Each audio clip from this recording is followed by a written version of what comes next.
Welcome to a new exploration of English literature. Today, we embark on a fascinating journey into the realm of figurative language. Our focus? The distinction between two powerful literary devices, similes and metaphors. These tools of expression breathe life into text, painting vivid imagery in the reader's mind. They're the secret sauce that makes literature deliciously engaging. So tighten your seatbelts as we prepare to dive deep into the world of figurative language. First, we journey into the realm of similes. A simile is a figure of speech that allows us to compare two different things. But what makes a simile unique? Well, it's the use of the words like or as. These small, seemingly simple words are the key to unlocking the power of a simile. They are the bridge that links two distinct elements together, creating a vivid and often surprising image in the reader's mind. Let's consider an example. My love is like a red, red rose. This simile, penned by the poet Robert Burns, doesn't just say that love is similar to a rose. It's more than that. It draws a direct line between the two, suggesting that love is as beautiful, as delicate, and as transient as a rose in full bloom. In the same vein, when Donne writes, "As virtuous men pass mildly away and whisper to their souls to go," he uses a simile to liken the departure of virtuous men to a gentle whisper, creating a poignant image of peaceful passing. And who could forget Carl Sandburg's iconic line, "The fog comes on little cat feet." Here, the approach of fog is compared to the quiet, stealthy steps of a cat, painting a picture of silent, creeping fog. Even in a more straightforward simile, such as "Big as a bus, the elephant lumbered through the jungle" by Rudyard Kipling, the comparison of an elephant to a bus emphasizes the elephant's size and weight, making it more relatable and tangible to us. So you see, similes are not just about comparing two things. They're about creating a connection, a relationship between those two things. They allow us to see the world in a different light, to find similarities in the most unexpected places. Now that you understand similes, let's move on to some examples. Scene script: witness the power of similes in literature. Our first stop is the romantic world of Robert Burns's A Red, Red Rose.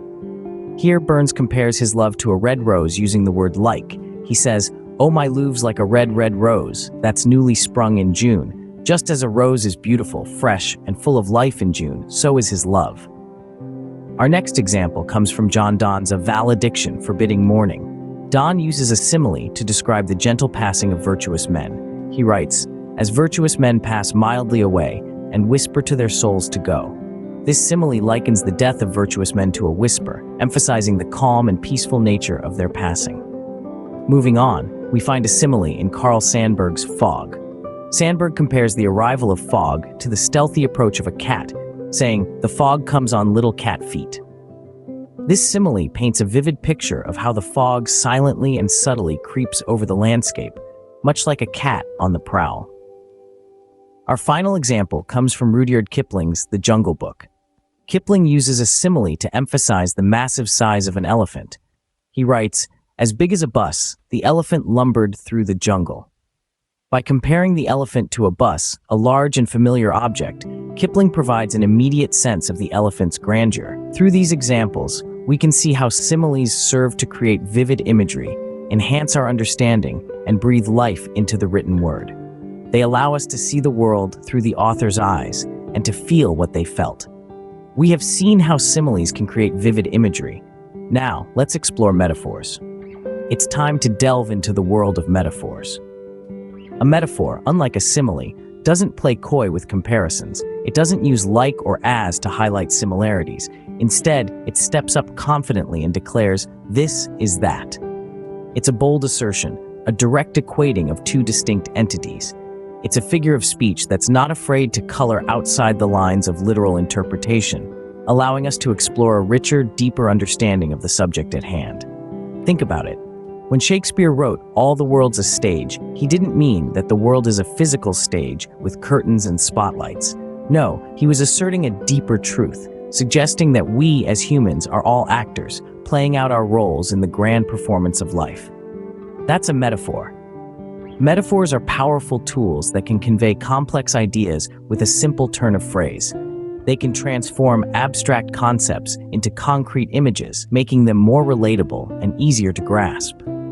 They can evoke emotions, spark insights, and stimulate our imagination. Remember, a metaphor doesn't tiptoe around a comparison like a simile does. It doesn't say, "This is like that." It declares, "This is that." It's a bold, direct assertion that challenges us to see something familiar in a new light. It invites us to make connections, to delve deeper, to think beyond the obvious. So how do we distinguish a metaphor from a simile? It's all about the language used. If you see like or as connecting two ideas, you're looking at a simile. But if you see an assertion that one thing is another, you've encountered a metaphor. To wrap up, a metaphor is a figure of speech that directly equates two different things by stating that one thing is another. It's a powerful tool that can convey complex ideas and evoke strong emotions. It doesn't shy away from bold assertions. Instead, it encourages us to see things from a new perspective. Now that we've defined metaphors, let's see them in action. Uncover the artistry of metaphors in literature. Metaphors weave a rich tapestry of meaning by asserting a direct relationship between two different things. Let's delve into some classic examples from literature. First up, we have William Shakespeare's play, As You Like It. The bard likens the world to a grand stage, with men and women being mere actors. All the world's a stage, and all the men and women merely players. This metaphor asserts that our lives are like performances, full of entrances and exits, and the roles we play change over time, just like actors in a play. Next, we have Emily Dickinson's poem, Hope is the Thing with Feathers. Dickinson metaphorically personifies hope as a bird with feathers, perching in the soul. Hope is the thing with feathers that perches in the soul. This metaphor suggests that hope, like a bird, is a living entity that resides within us, providing comfort and strength. Our third example comes from Ralph Waldo Emerson. Life is a journey, not a destination. This metaphor compares life to a journey, asserting that the essence of life is not about reaching a certain destination, but about the experiences and lessons we gather along the way. Just as a journey is filled with unexpected turns, so too is life. Finally, we have a metaphor from St. Augustine. The world is a book, and those who do not travel read only a page. Here, the world is equated to a book full of vast knowledge, experiences, and perspectives. Those who do not travel are likened to individuals who only read a single page of this book, missing out on the richness and diversity the world offers. These examples showcase the beauty of metaphors in painting vivid imagery and deepening understanding. Each metaphor is a small window into a larger world of meaning, asserting a direct relationship between two entities to convey a powerful message. Now we have seen how metaphors assert direct relationships. Let's summarize our journey. We've journeyed through similes and metaphors, two powerful tools in literature. We've seen how similes, with their comparative like or as, paint vivid pictures in our minds. From Robert Burns' love being like a newly sprung red rose, to the stealthy approach of fog likened to a cat's footfall by Carl Sandburg, similes give life to abstract thoughts by comparing them to tangible experiences. Then, we delved into metaphors, where one thing morphs into another without the use of like or as. We've witnessed Shakespeare's world transform into a stage, Emily Dickinson's hope morph into a feathered creature, and life itself become a journey, in the words of Ralph Waldo Emerson. Metaphors, by equating two seemingly unrelated things, allow us to perceive the world in new and unexpected ways. So let's recap. Similes and metaphors, both figures of speech, serve to create comparisons. Similes do so by directly comparing two things using like or as, while metaphors create a more implicit comparison, boldly stating that one thing is another. These literary devices, used skillfully, can add depth and vibrancy to any piece of writing, making it more engaging and meaningful. Remember, understanding and using these tools can enrich your own writing and deepen your appreciation of literature. Thank you for joining us on this exploration.